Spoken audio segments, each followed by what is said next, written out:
Students, in the previous sessions, I explained about the application of biotechnology in agriculture and in medicine. In today's class, I would explain you about the diagnosis of diseases, that is molecular diagnosis. Now, it is well known that an early diagnosis is very important for the effective treatment of a disease. ਅਸੀਂ genetic engineering ਦੀ help ਨਾਲ ਬਿਮਾਰੀਆਂ ਬਾਰੇ ਪਹਿਲਾਂ ਹੀ ਪਤਾ ਕਰ ਸਕਦੇ ਹਾਂ। ਠੀਕ ਹੈ, ਇਸ ਤੋਂ ਪਹਿਲਾਂ ਕਿ ਬਿਮਾਰੀ ਹੈ ਜਿਹੜੀ ਉਹ ਵਿਗੜ ਜੇ, ਜ਼ਿਆਦਾ ਫੈਲ ਜੇ। ਸੋ ਐਨ ਅਰਲੀ ਅੰਡਰਸਟੈਂਡਿੰਗ ਅਗਰ ਹੋ ਜੇ ਤਾਂ ਉਹਦਾ ਜਿਹੜਾ ਟਰੀਟਮੈਂਟ ਹੈ ਉਹ ਬਹੁਤ ਇਫੈਕਟਿਵ ਹੋ ਸਕਦਾ ਹੈ, ਰਾਈਟ। ਜਿਵੇਂ ਆਪਾਂ ਪਹਿਲਾਂ ਵਾਲੇ ਮੈਥਡਸ ਯੂਜ਼ ਕਰਦੇ ਸੀ, blood test, serum test, urine test, ਇਹ ਜਿਹੜੇ ਟੈਸਟ ਹੈ ਬੇਟੇ, ਇਹਨਾਂ ਨਾਲ ਜਿਹੜੇ ਹੈ ਡਿਜ਼ੀਜ਼ਸ ਬਾਰੇ ਪਹਿਲਾਂ ਪਤਾ ਨਹੀਂ ਲੱਗਦਾ। Early detection is not possible, right. ਤਾਂ ਜਿਹੜੇ ਰਿਕੰਬੀਨੈਂਟ ਡੀਐਨਏ ਟੈਕਨੋਲੋਜੀ ਦੀਆਂ ਟੈਕਨੀਕਸ ਹੈ, right, then polymerase chain reaction ਹੈ, then enzyme linked immunosorbent assay ELISA, ਇਹ ਜਿਹੜੀਆਂ ਟੈਕਨੀਕਸ ਹੈ ਡਿਜ਼ੀਜ਼ਸ ਨੂੰ ਡਾਇਗਨੋਸ ਕਰਨ ਦੀਆਂ, they are very effective and ਬਹੁਤ ਪਹਿਲਾਂ ਇਹਨਾਂ ਦੇ ਹੈਲਪ ਨਾਲ ਆਪਾਂ ਬਿਮਾਰੀ ਬਾਰੇ ਪਤਾ ਕਰਾ ਸਕਦੇ ਹਾਂ ਤੇ ਉਹਦਾ ਇਲਾਜ ਚੰਗੀ ਤਰ੍ਹਾਂ ਕਰ ਸਕਦੇ ਹਾਂ।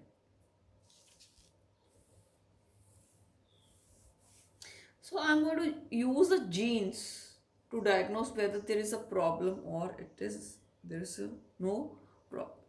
First better recombinant DNA technology, we all know recombinant DNA ਆਪਾਂ ਬਣਾ ਲੈਂਦੇ ਆ, ਠੀਕ ਹੈ। It is a modern molecular diagnostic technique. ਇਹਦੇ 'ਚ ਬੇਟੇ ਪ੍ਰੋਬ ਬਣਾਇਆ ਜਾਂਦਾ ਹੈ। ਪ੍ਰੋਬ ਕੀ ਹੁੰਦਾ ਹੈ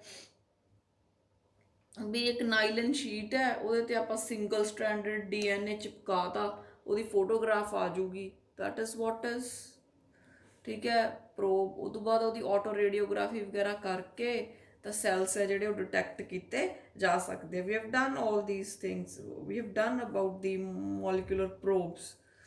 So they are these single stranded pieces of DNA, and sometimes it may be RNA also, and they are labeled with radioisotopes.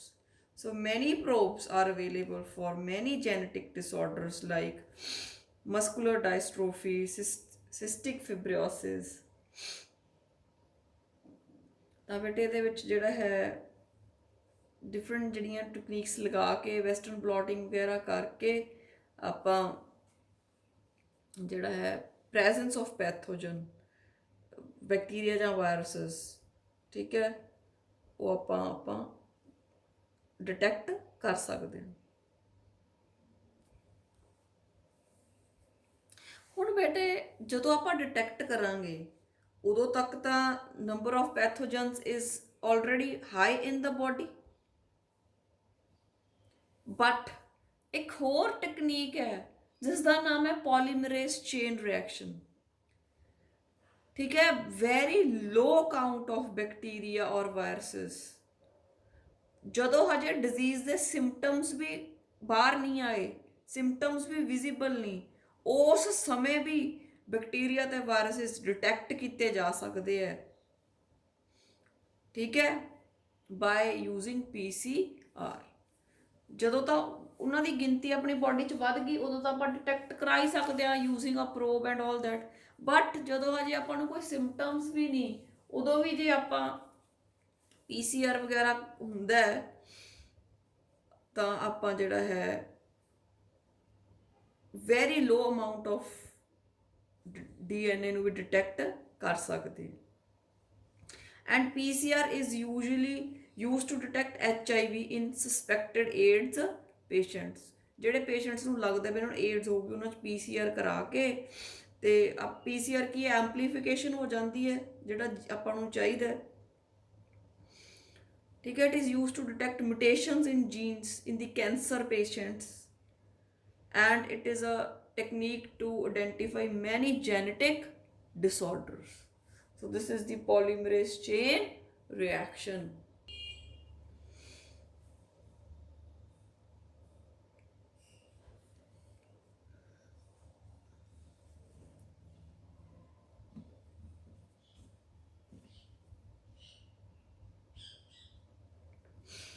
So I hope PCR is clear.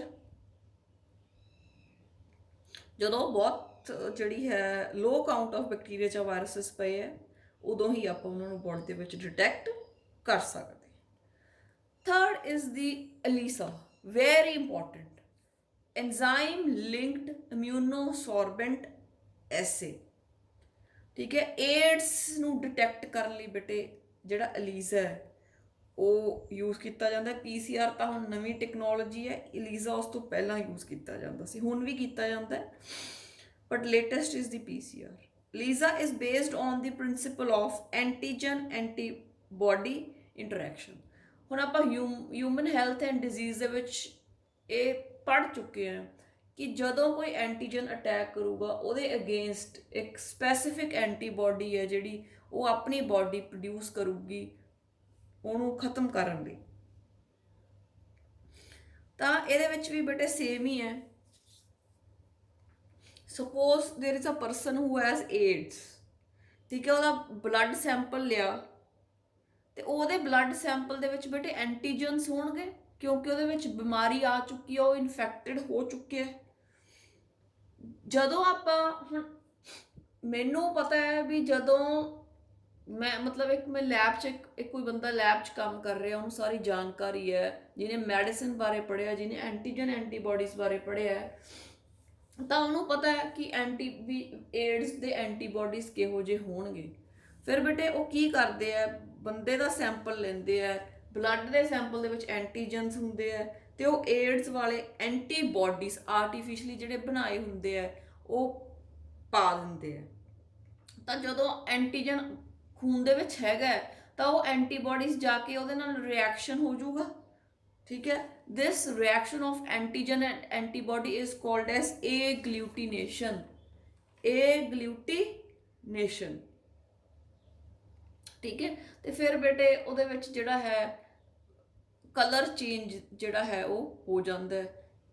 ਠੀਕ ਹੈ, ਐਂਜ਼ਾਈਮ ਯੂਜ਼ ਕੀਤਾ ਜਾਂਦਾ ਹੈ ਜਿਹਦਾ ਨਾਮ ਹੈ ਪਰੋਕਸੀਡੇਜ਼ ਔਰ ਐਲਕਲਾਈਨ ਫਾਸਫੇਟੇਜ਼। ਤਾਂ ਇਹਦੇ ਨਾਲ ਜਿਹੜਾ ਹੈ ਕਲਰ ਚੇਂਜ ਹੋਊਗਾ ਤਾਂ ਪਤਾ ਲੱਗ ਜਾਊਗਾ ਕਿ HIV ਪੋਜ਼ਿਟਿਵ ਹੈ। ਸਪੋਜ਼ ਕੋਈ ਬੰਦਾ ਸ਼ੱਕ ਹੈ, ਉਹਦਾ ਆਪਾਂ ਖੂਨ ਲਿਆ, ਬਲੱਡ ਲਿਆ ਤੇ ਉਹਦੇ ਬਲੱਡ ਦੇ ਵਿੱਚ ਆਪਾਂ ਨੂੰ ਸ਼ੱਕ ਹੀ ਸੀ ਉਹਨੂੰ ਹੈ ਨਹੀਂ, ਉਹਦੇ ਬਲੱਡ ਦੇ ਵਿੱਚ ਫਿਰ ਐਂਟੀਜਨਸ ਨਹੀਂ ਹੋਣਗੇ ਕਿਉਂਕਿ ਉਹਦੇ ਅੰਦਰ ਕਿਹੜਾ ਵਾਇਰਸ ਗਿਆ। ਤਾਂ ਜਦੋਂ ਆਪਾਂ ਐਂਟੀਬੋਡੀਜ਼ ਪਾਵਾਂਗੇ ਤਾਂ ਕੋਈ ਵੀ ਐਗਲੂਟੀਨੇਸ਼ਨ ਨਹੀਂ ਹੋਊਗਾ, ਕੋਈ ਵੀ ਰਿਐਕਸ਼ਨ ਨਹੀਂ ਹੋਊਗਾ ਤੇ ਕੋਈ ਵੀ ਕਲਰ ਚੇਂਜ ਨਹੀਂ ਹੋਊਗਾ, ਤਾਂ ਆਪਾਂ ਕਹਿ ਦਾਂਗੇ HIV negative. So ELISA, it is based on antigen antibody interaction. For every antigen the body is going to produce a specific antibody. So infection of pathogen, it can be detected by the presence of antigens, and the enzymes which are used are the peroxidase or the alkaline phosphatase। ठीक है, ਜਿਹੜੇ ਐਂਟੀਜਨਸ ਹੈ ਬੇਟੇ ਉਹ proteins ਹੋ ਸਕਦੇ ਆ, ਗਲਾਈਕੋਪ੍ਰੋਟੀਨਸ ਹੋ ਸਕਦੇ ਆ। ਇਸ ਤਰ੍ਹਾਂ ਨਾਲ ਜਿਹੜਾ ਹੈ ਜਿਹੜੀਆਂ ਬਿਮਾਰੀਆਂ ਉਹਨਾਂ ਨੂੰ ਡਿਟੈਕਟ ਕੀਤਾ ਜਾ ਸਕਦਾ ਹੈ। Then beta, now by now you all are familiar with the DNA fingerprinting। It is the cross matching two strands of DNA। ਜਦੋਂ chemical investigations ਹੁੰਦੇ ਆ, ਠੀਕ ਹੈ, sample from hair, body fluids, crime scene ਤੇ those are compared from those obtained from the suspects, paternity determination, right। ਤੇ ਇਹ ਸਾਰੀਆਂ ਚੀਜ਼ਾਂ ਦੇ ਵਿੱਚ ਜਿਹੜਾ ਹੈ DNA ਫਿੰਗਰਪ੍ਰਿੰਟਿੰਗ ਵੀ ਹੈਲਪ ਕਰਦਾ ਹੈ।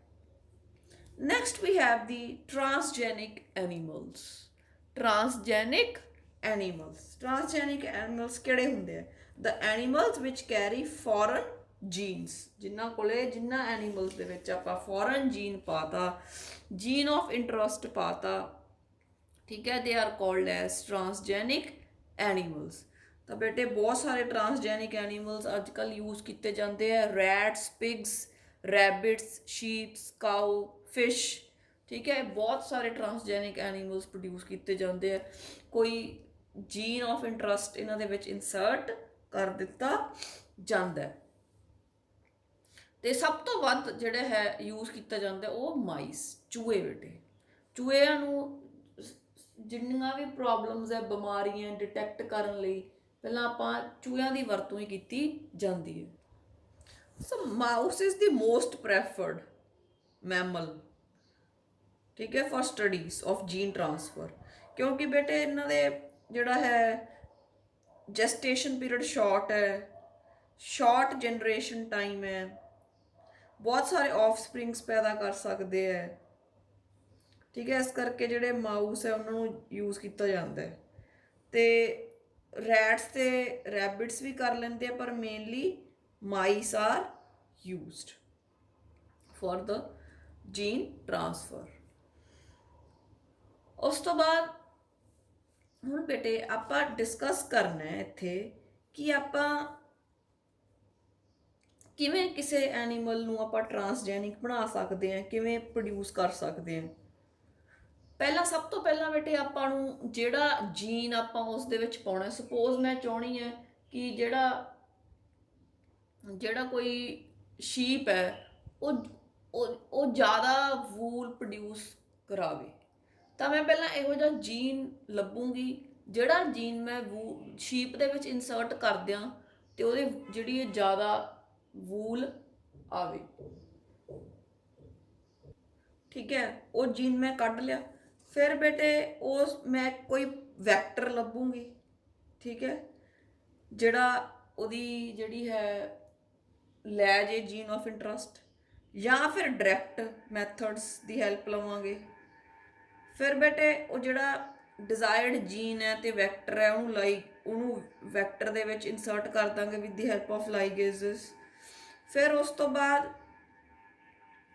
Introduction of the transferred vector into the cells tissues, तो उस तो बाद expression of the foreign gene in the transgenic animal. So ये स्टैप्स है रिकम्बिनेंट डीएनए टैक्नोलॉजी के जिहदे नाल आपां ट्रांसजैनिक एनीमल प्रोड्यूस करांगे। Next we have the reasons, क्यों आपां इन्हां नूं कर रहे हैं, क्यों बना रहे हैं आपां ट्रांसजैनिक एनीमल्स। ह्यूमन बीइंग्स आपदे बैनीफिट लई ਜਿਹੜਾ ਹੈ ਕ੍ਰੀਏਸ਼ਨ ਕਰ ਰਹੇ ਆ ਟਰਾਂਸਜੈਨਿਕ ਐਨੀਮਲਸ ਦੀ। ਸਭ ਤੋਂ ਪਹਿਲਾਂ ਬੇਟੇ ਟਰਾਂਸਜੈਨਿਕ ਐਨੀਮਲਸ ਬਣਾਏ ਜਾਂਦੇ ਆ ਫॉर ਨੋਰਮਲ ਫਿਜ਼ੀਕੋਲੋਜੀ ਐਂਡ ਡਿਵੈਲਪਮੈਂਟ। ਠੀਕ ਹੈ, ਸੋ ਫॉर ਨੋਰਮਲ ਫਿਜ਼ੀਓਲੋਜੀ ਇਹਦੇ ਵਿੱਚ ਆਪਾਂ ਦੇਖਦੇ ਹਾਂ ਕਿ ਜਿਹੜੇ ਟਰਾਂਸਜੈਨਿਕ ਐਨੀਮਲਸ ਆ they are developed to study how genes are regulated and how they affect the normal function of the body। ठीक है, ये बेटे study of complex factors involved in growth such as insulin like growth factors, इन्हां चीज़ां नूं study करन लई आपां जिहड़ा है ਇਹ ਐਨੀਮਲਸ ਆ ਜਿਹੜੇ ਕ੍ਰੀਏਟ ਕਰਦੇ ਹਾਂ। ਹੁਣ ਆਪਾਂ ਕੋਈ ਦੇਖਣਾ ਕਿ ਆ ਕੋਈ ਪਾਰਟਿਕੂਲਰ ਜੀਨ ਹੈ ਵੀ ਇਹ ਜੀਨ ਬੋਡੀ ਦੇ ਵਿੱਚ अंदर जाके की करता है, तो ये आप ह्यूमन बीइंग्स से तो एक्सपैरीमेंट नहीं कर सकते, फिर आप एनीमल्स से ही जोड़े इदा के एक्सपैरीमेंट्स करते हाँ। Second is for the study of disease. हुण बेटे की करते हैं, सपोज माइस लिया, माइस नूं कैंसर कराता। ठीक है, फिर वो मतलब कोई इदा के जीन्स पाए, देखा भी इहदे नाल कैंसर हुंदा कि नहीं हुंदा। फिर उस तो बाद ਜਦੋਂ ਉਹਨੂੰ ਹੋ ਗਿਆ ਫਿਰ ਉਸ ਤੋਂ ਬਾਅਦ ਉਹਦੇ ਵਿੱਚ ਡਿਫਰੈਂਟ ਹੋਰ ਡਰੱਗਸ ਦਿੱਤੀਆਂ, ਦੇਖਿਆ ਵੀ ਡਰੱਗਸ ਦੇ ਕਿਸ ਤਰ੍ਹਾਂ ਦੇ ਰਿਜ਼ਲਟਸ ਹੈ। ਠੀਕ ਹੈ, ਮਾਊਸ ਨੂੰ ਗਠੀਆਵਾ ਕਰਾ ਦਿੰਦੇ ਹੈ ਜਿਵੇਂ ਰਿਊਮੇਟੋਇਡ ਅਰਥਰਾਈਟਿਸ, ਐਲਜ਼ੀਮਰਸ। ਠੀਕ ਹੈ, ਤਾਂ ਫਿਰ ਉਦੋਂ ਬਾਅਦ ਦੇਖਦੇ ਆ ਵੀ ਕਿਸ ਜੀਨ ਦਾ ਕੀ ਪ੍ਰਭਾਵ ਪਿਆ, ਕਿਸ ਤਰ੍ਹਾਂ ਦੀ ਮੈਡੀਸਨ ਦਿੱਤੀ ਜਾਵੇ, ਕਿਸ ਨਾਲ ਚੂਹਾ ਠੀਕ ਹੁੰਦਾ ਹੈ। ਤਾਂ ਫਿਰ ਜਦੋਂ ਮਾਈਸ ਵਗੈਰਾ 'ਤੇ ਬੇਟੇ ਸਾਰੀਆਂ ਚੀਜ਼ਾਂ ਜਿਹੜੀਆਂ ਟਰਾਈ ਹੁੰਦੀਆਂ, ਫਿਰ ਉਸ ਤੋਂ ਬਾਅਦ ਹੀ ਹੋਰ ਐਨੀਮਲਸ 'ਤੇ ਫਿਰ ਹੀ ਹਿਊਮਨ ਬੀਇੰਗਸ 'ਤੇ ਟਰਾਈ ਹੁੰਦੀਆਂ। ਤਾਂ ਟਰਾਂਸਜੈਨਿਕ ਐਨੀਮਲਸ ਦੀ ਹੈਲਪ ਦੇ ਨਾਲ ਆਪਾਂ ਦੇਖ ਸਕਦੇ ਹਾਂ ਕਿ ਜੀਨਸ ਹੈ ਜਿਹੜੇ ਉਹ ਕਿਵੇਂ ਡਿਜ਼ੀਜ਼ ਕੌਜ਼ ਕਰਦੇ ਆ ਅਤੇ ਉਹ ਜੀਨਸ ਨੂੰ ਕਿਵੇਂ ਸਹੀ ਕੀਤਾ ਜਾ ਸਕਦਾ ਹੈ, ਕਿਹੜੀਆਂ ਦਵਾਈਆਂ ਨਾਲ ਉਹਨੂੰ ਸਪਰੈਸ ਕੀਤਾ ਜਾ ਸਕਦਾ ਹੈ। ਤਾਂ ਇਹ ਸਾਰੀਆਂ ਚੀਜ਼ਾਂ ਸਟੱਡੀ ਕਰਨ ਲਈ ਜਿਹੜਾ ਹੈ ਟਰਾਂਸਜੈਨਿਕ ਐਨੀਮਲਸ ਆ ਜਿਹੜੇ ਉਹ ਪ੍ਰੋਡਿਊਸ ਕੀਤੇ ਜਾਂਦੇ ਆ। फिर बेटे है बायोलॉजिकल प्रोडक्ट्स। ठीक है, जोड़े ह्यूमन इंटरस्ट के है ये बेटे जिमें कि जोड़े है काफ़ी जोड़े डिजीज़ हैगे है तो उन्होंने ट्रीट किया जा सकता है। नवे प्रोडक्ट्स ह्यूमन प्रोटीन्स बनाए जा सकते। एक बीमारी है एम्फीसीमा जिदे एल्वोलाई खराब हो जाते हैं। ਠੀਕ ਹੈ।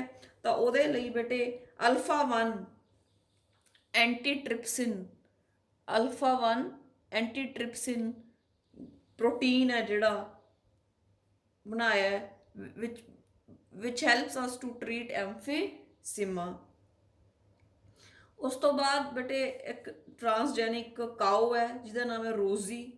ਹੁਣ ਕਈ ਵਾਰ ਕੀ ਹੁੰਦਾ ਬੇਟੇ, ਮਦਰਸ ਹੈ ਜਿਹੜੀਆਂ ਹਿਊਮਨ ਮਦਰਸ ਹੈ they die just when they give birth to the baby, ਜਾਂ ਉਹਨਾਂ 'ਚ ਪ੍ਰੋਪਰ ਲੈਕਟੇਸ਼ਨ ਨਹੀਂ ਹੁੰਦੀ, ਤਾਂ ਕਾਓ ਦੇ ਵਿੱਚ ਹਿਊਮਨ ਜੀਨ ਇਨਸਰਟ ਕਰਤਾ ਤੇ ਹੁਣ ਉਹ ਕਾਓ ਜਿਹੜਾ ਦੁੱਧ ਪੈਦਾ ਕਰਦੀ ਹੈ, ਠੀਕ ਹੈ, it contains human alpha lactalbumin, ਠੀਕ ਹੈ, ਹਿਊਮਨ ਅਲਫਾ ਲੈਕਟ ਲਬਿਊਮਨ ਉਹਦੇ ਵਿੱਚ ਹੈ, which is a balanced diet for human babies, ਠੀਕ ਹੈ। ਨੋਰਮਲ ਜਿਹੜਾ ਗਾਂ ਦਾ ਦੁੱਧ ਹੁੰਦਾ ਉਹ ਬੱਚਿਆਂ ਨੂੰ ਡਾਈਜੈਸਟ ਨਹੀਂ ਹੁੰਦਾ। ਹੁਣ ਜਿਹੜੀ ਇਹ ਰੋਜ਼ੀ ਕਾਓ ਇਹਦੇ ਵਿੱਚ ਹਿਊਮਨ ਜੀਨ ਇਨਸਰਟ ਕਰਤਾ, ਠੀਕ ਹੈ, ਤਾਂ ਉਹ ਫਿਰ ਉਸ ਤਰ੍ਹਾਂ ਦਾ ਹਿਊਮਨ ਅਲਫਾ ਜਿਹੜਾ ਲੈਕਟਲਬਿਊਮਿਨ ਵਾਲਾ ਦੁੱਧ ਪੈਦਾ ਕਰੂਗੀ, ਤਾਂ which is easy for the human babies to digest, ਠੀਕ ਹੈ। ਹਿਊਮਨ ਪ੍ਰੋਟੀਨ ਆ ਗਿਆ ਕਾਓ ਦੇ ਮਿਲਕ 'ਚ ਇਨ 1997 ਇਸ ਤਰ੍ਹਾਂ ਦਾ ਬਣਾਇਆ। ਫਿਰ ਕੁਛ ਪ੍ਰੋਟੀਨਸ ਬੇਟੇ ਹੋਰ ਜਿਹੜੇ ਹੈ ਬਣਾਏ ਜਾ ਰਹੇ ਹੈ, ਜਿਹੜੇ ਜਿਨ੍ਹਾਂ ਨਾਲ ਫਿਨਾਈਲ ਕਿਊਟਨੋਰੀਆ, ਸਿਸਟਿਕ ਫਿਬਰੋਸਿਸ, ਇਹੋ ਜਿਹੇ ਖਤਰਨਾਕ ਡਿਜ਼ੀਜ਼ ਹੈ ਜਿਹੜੇ ਉਹ ਕਿਉਰ ਹੋ ਸਕਦੇ ਹਨ। Then is the vaccine safety. ਕੋਈ ਵੀ ਵੈਕਸੀਨ ਨੂੰ ਟੈਸਟ ਕਰਨਾ ਹੁੰਦਾ ਹੈ, ਠੀਕ ਹੈ, ਉਹ ਹਿਊਮਨ ਬੀਇੰਗਸ 'ਤੇ ਸਿੱਧਾ ਥੋੜ੍ਹਾ ਟੈਸਟ ਕੀਤਾ ਜਾਊਗਾ। ਜਿਵੇਂ ਹੁਣ ਪੋਲੀਓ ਦੀ ਵੈਕਸੀਨ ਸੀ, ਤਾਂ ਪਹਿਲਾਂ ਉਹ ਸਾਰੀ ਜਿਹੜੀ ਹੈ ਮਾਈਸ 'ਤੇ ਵੈਕਸੀਨ ਲਗਾ ਲਗਾ ਕੇ ਐਕਸਪੈਰੀਮੈਂਟਸ ਕੀਤੇ, ਫਿਰ ਪੋਲੀਓ ਵੈਕਸੀਨ ਟੈਸਟ ਹੋਈ, ਫਿਰ ਬੇਟੇ ਹਿਊਮਨ ਬੀਇੰਗਸ 'ਤੇ ਯੂਜ਼ ਹੁੰਦੀ ਹੈ। ਜਿਵੇਂ ਹੁਣ ਆਪਾਂ ਦੇਖ ਸਕਦੇ ਹਾਂ ਕਰੋਨਾ ਵਾਇਰਸ ਦੀ ਵੈਕਸੀਨ ਹੈ, ਇਹ ਵੀ ਪਹਿਲਾਂ ਐਨੀਮਲਸ 'ਤੇ ਟੈਸਟ ਕਰ ਰਹੇ ਹੈ, ਫਿਰ ਉਸ ਤੋਂ ਬਾਅਦ ਜਿਹੜਾ ਹੈ ਹਿਊਮਨ ਬੀਇੰਗਸ 'ਤੇ ਹੀ ਕਰ ਸਕਦੇ ਹਾਂ, ਫਿਰ ਹੀ ਯੂਜ਼ ਕੀਤੀ ਜਾ ਸਕਦੀ on human beings. So transgenic animals are used for vaccine safety. Chemical safety testing, ਵੀ ਕਿਸੇ ਚੀਜ਼ ਦੀ ਦੇਖਣੀ ਹੈ ਟੌਕਸਿਕ ਤਾਂ ਨਹੀਂ। ਜਿੰਨੀਆਂ ਵੀ ਬੇਟੇ ਆਪਣੇ ਲੋਸ਼ਨਸ ਹੈ, ਕਰੀਮਸ ਹੈ, ਸਨਸਕ੍ਰੀਨਸ ਹੈ, ਕਾਸਮੈਟਿਕਸ ਹੈ, ਪਹਿਲਾਂ ਇਹ ਸਾਰੀਆਂ ਮਾਊਸ 'ਤੇ ਲਗਾਈਆਂ ਜਾਂਦੀਆਂ, ਚੂਹੇ ਦੇ ਕਰੀਮਸ ਵਗੈਰਾ ਸਾਰੀਆਂ ਲਾਉਂਦੇ ਆ, ਫਿਰ ਉੱਥੋਂ ਪਤਾ ਲੱਗ ਜਾਂਦਾ ਵੀ ਇਹਦੇ, ਠੀਕ ਹੈ, ਜਿਹੜਾ ਜਿਹੜਾ ਮਾਈਸ ਹੁੰਦਾ ਉਹਦੇ ਵਿੱਚ ਜੀਨਸ ਇਨਸਰਟ ਕਰ ਦਿੰਦਾ ਤਾਂ ਕਿ ਉਹਦੀ ਸਕਿਨ ਥੋੜ੍ਹੀ ਸੈਂਸਿਟਿਵ ਹੋ ਜੇ, ਜਿਵੇਂ ਹਿਊਮਨ ਬੀਇੰਗਸ ਦੀ ਸਕਿਨ ਸੈਂਸਿਟਿਵ ਹੈ।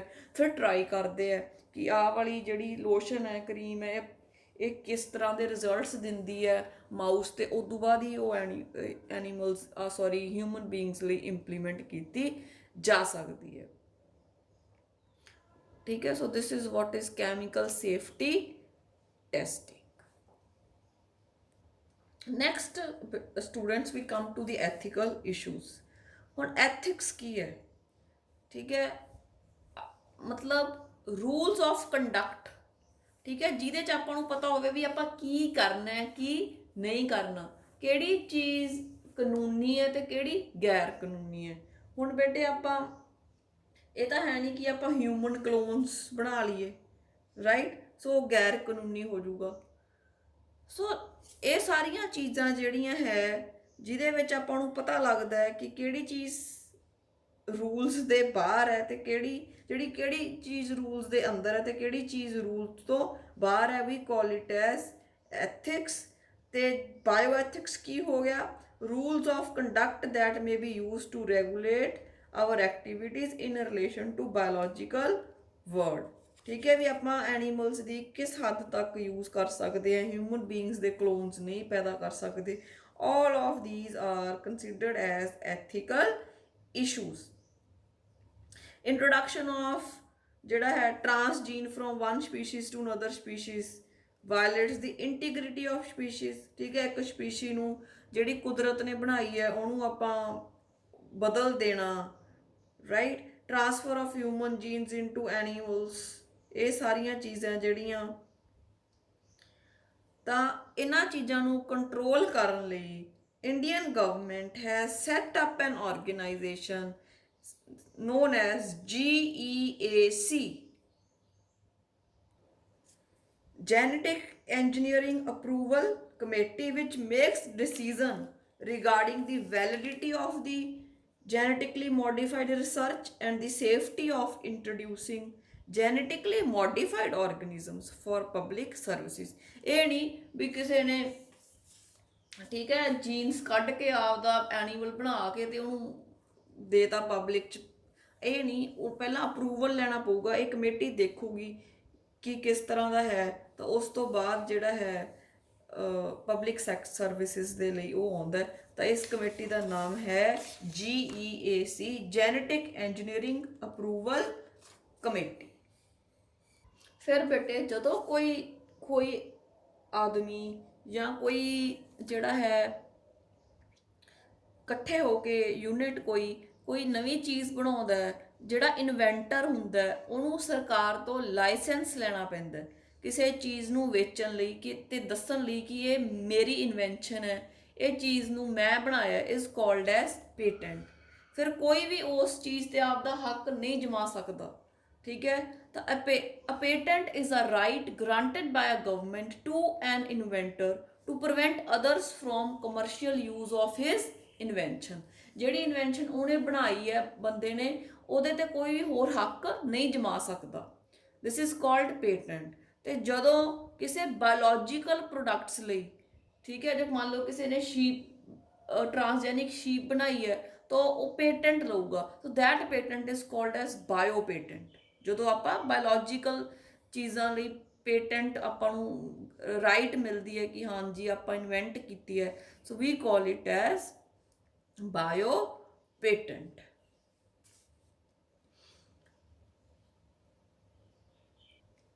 ਬਾਇਓਪੇਟੈਂਟਸ are awarded for strains of microorganisms, ਕੋਈ ਨਵਾਂ ਸਟ੍ਰੇਨ ਬਣਾਇਆ ਹੈ, genetically modified strains of plants and animals, right, various biotechnological procedures, ਕੋਈ ਪ੍ਰੋਡਕਟ ਦੀ ਐਪਲੀਕੇਸ਼ਨ ਹੈ।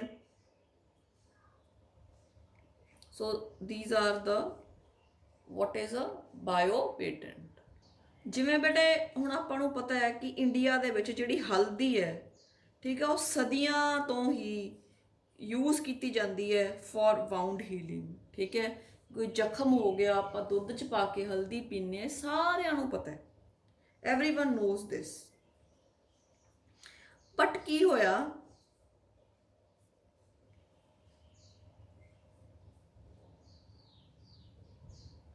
ਅਮਰੀਕਾ ਦੇ ਵਿੱਚ ਕੋਈ ਇੰਡੀਅਨ ਸੀ, ਉਹਦੇ ਬੱਚੇ ਦੇ ਸੱਟ ਵੱਜ ਗਈ ਤੇ ਉਹਨਾਂ ਨੇ ਉਹਦੇ ਹਲਦੀ ਲਗਾਤੀ ਉਹਦੇ ਵਾਊਂਡ ਤੇ ਉਹਨੂੰ ਫਿਰ ਉੱਥੇ ਆਪਾਂ ਨੂੰ ਪਤਾ ਹੈ ਵੀ ਐਂ ਆਪਦਾ ਇਲਾਜ ਨਹੀਂ ਕਰ ਸਕਦੇ। ਤੇ ਬਾਕੀ ਵੀ ਫਿਰ ਕੀ ਹੋਇਆ ਕਿ ਉਹਨਾਂ ਨੂੰ ਵੀ ਫੜ ਲਿਆ ਪੇਰੈਂਟਸ ਨੂੰ ਕਿ ਤੁਸੀਂ ਇਹ ਗਲਤ ਕੀਤਾ, ਵੀ ਇਹ ਤਾਂ USA ਨੇ ਡਿਸਕਵਰ ਕੀਤਾ ਹੈ ਵੀ ਹਲਦੀ ਜਿਹੜੀ ਹੈ ਉਹ ਜ਼ਖਮ ਸੁਕਾ ਦਿੰਦੀ ਹੈ। ਫਿਰ ਬੇਟੇ ਕੇਸ ਕੀਤਾ ਤੇ ਜਿਹੜਾ ਸੀਗਾ 1995 ਚ ਜਿਹੜਾ ਇਹ ਸੀਗਾ ਹੋਇਆ ਤੇ 1998 ਚ ਕੈਂਸਲ ਕਰਾਤਾ ਕਿ ਉਹਨਾਂ ਨੇ ਫਿਰ ਸਾਬਤ ਕਰਤਾ ਜਿਹੜੀ ਹਲਦੀ ਹੈ ਉਹ ਇੰਡੀਆ ਦੇ ਵਿੱਚ ਸਦੀਆਂ ਤੋਂ ਯੂਜ਼ ਕੀਤੀ ਜਾਂਦੀ ਹੈ ਜ਼ਖਮ ਨੂੰ ਭਰਨ ਲਈ। ਤੇ USA ਕਹਿੰਦਾ ਸੀ ਕਿ ਇਹ ਅਸੀਂ ਇਨਵੈਂਟ ਕੀਤਾ, ਇਹ ਸਾਨੂੰ ਹੀ ਪਤਾ ਹੈ ਤੇ ਇਹਨੂੰ ਹੋਰ ਵੀ ਕੋਈ ਵੀ ਜਿਹੜਾ ਹੈ ਸਾਡੀ ਇਜਾਜ਼ਤ ਤੋਂ ਬਿਨਾਂ ਯੂਜ਼ ਨਹੀਂ ਕਰ ਸਕਦਾ। ਜਿਹੜੇ ਬੇਟੇ ਅਮੀਰ ਮੁਲਕ ਹੈ, ਠੀਕ ਹੈ, ਮਲਟੀਨੈਸ਼ਨਲ ਕੰਪਨੀਜ਼ ਹੈ, ਇੰਡਸਟਰੀਅਲ ਨੇਸ਼ਨਸ ਦੀਆਂ, ਠੀਕ ਹੈ, ਉਹ ਰਿਚ ਹੈ ਪਰ they are poor in biodiversity. ਤੇ ਜਿਹੜੇ ਡਿਵੈਲਪਿੰਗ ਕੰਟਰੀਜ਼ ਹੈ, ਗਰੀਬ ਕੰਟਰੀਜ਼ ਹੈ, ਉਹਨਾਂ 'ਚ ਬਾਇਓਡਾਇਵਰਸਿਟੀ ਜ਼ਿਆਦਾ ਹੈ ਤੇ ਉਹ ਆਪਦੇ ਜ਼ੋਰ ਨਾਲ ਹੀ ਉੱਥੋਂ ਚੀਜ਼ਾਂ ਲੈ ਜਾਂਦੇ ਆ ਤੇ ਆਪਦਾ ਹੱਕ ਜਮਾ ਲੈਂਦੇ ਆ। ਤਾਂ ਇਸ ਕਰਕੇ ਲਾਜ਼ ਬਣੇ ਹੋਏ ਹੈ ਕਿ ਜਿਹੜੀ ਹੈ ਬਾਇਓਪਿਰੇਸੀ ਹੈ ਇਹਨੂੰ ਰੋਕਿਆ ਜਾ ਸਕੇ। ਇਸੇ ਤਰ੍ਹਾਂ ਬੇਟੇ ਜਿਹੜਾ ਬਾਸਮਤੀ ਹੈ ਇਹ ਇੰਡੀਆ ਵਿੱਚ ਉਗਾਇਆ ਜਾਂਦਾ ਸੀ ਤੇ US ਦੀ ਕੰਪਨੀ ਇਹਨੂੰ ਉੱਥੇ ਲੈ ਗਈ ਤੇ ਉੱਥੇ ਇਹਦਾ ਕ੍ਰਾਸ ਕਰਾਤਾ ਕਿਸੇ ਸੈਮੀ ਡਵਾਰਫ ਵੈਰਾਈਟੀ ਨਾਲ ਤੇ ਜਿਹੜੀ ਸੀਗੀ ਇੱਕ ਨਵੀਂ ਵੈਰਾਈਟੀ ਬਣਾ ਲਈ ਤੇ ਉਹਦੇ ਤੇ ਆਪਦਾ ਪੇਟੈਂਟ ਲੈ ਲਿਆ ਕਿ ਇਹ ਸਾਡੀ ਖੋਜ ਹੈ। ਫਿਰ ਉਸ ਤੋਂ ਬਾਅਦ ਇੰਡੀਆ ਦੀ ਗਵਰਨਮੈਂਟ ਨੇ ਕੇਸ ਕਰਕੇ ਉਹ ਪੇਟੈਂਟ ਵਾਪਸ ਲਿਆ ਕਿ ਜਿਹੜਾ ਬਾਸਮਤੀ ਆ ਉਹ ਇੰਡੀਆ ਦੇ ਵਿੱਚ ਹੀ ਜਿਹੜਾ ਉਗਾਇਆ ਜਾਂਦਾ ਹੈ ਬਹੁਤ ਸਮੇਂ ਤੋਂ। So this is about the examples of biopiracy. So with this, we finish up this chapter, applications of biotechnology.